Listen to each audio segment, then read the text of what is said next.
Spoilers. Spoilers. Spoilers. Spoilers. Spoilers. Spoilers. I like that word. I thought you might. Hello everyone and welcome to another edition of Did You Know? So, I'm going to address the elephant in the room right from the beginning.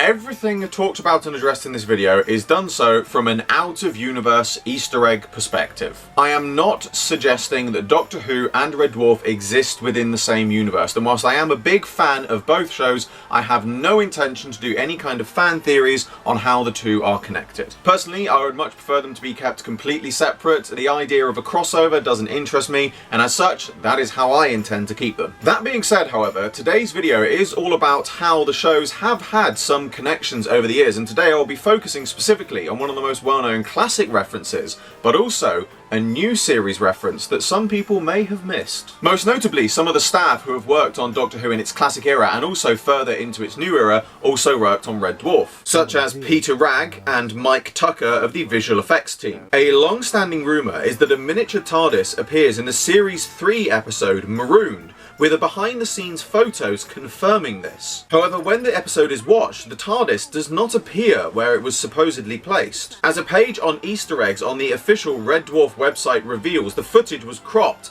and as such the shot in which the TARDIS would have been seen was never shown on screen. However, the page also reveals that some footage was later reused in the Series 5 episode Demons and Angels, in which the miniature TARDIS does in fact appear. So that was a classic reference, and now we move on to a new Series 1. Skipping ahead 21 years to the Series 7 Doctor Who episode The Rings of Akaten sees many alien species in the Akaten market, including one known as an Ultramancer. That's an Ultramancer!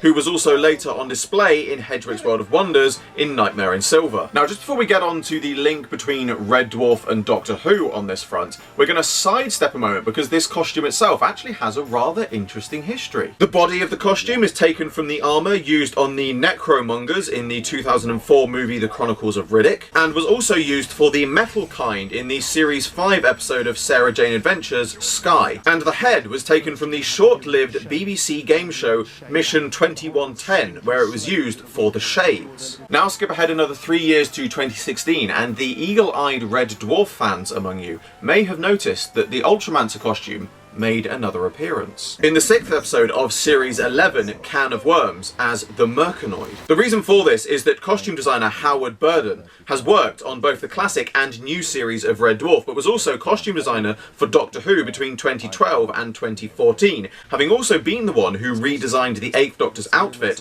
for Night of the Doctor. So there we have it, but as I said, both being BBC productions in their time, both Doctor Who and Red Dwarf have had many connections over the years, and as such, I will be doing a future video looking into a few more of these. But for now, that brings to a close another Did You Know? As always, I hope you all enjoyed this video. Like, favorite, subscribe, share, it really helps me out a lot. Be sure to check out the description below for a link to my Patreon. I'm doing my very first figure animation, and you can get involved. There's exclusive content and rewards for those who do so, and funding my Patreon in any way gets your name at the end of my videos. I salute you all, and I will see you with another video very soon.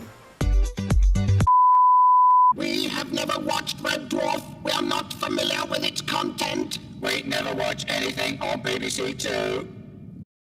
That light bulb gag was funny though, from Series 6.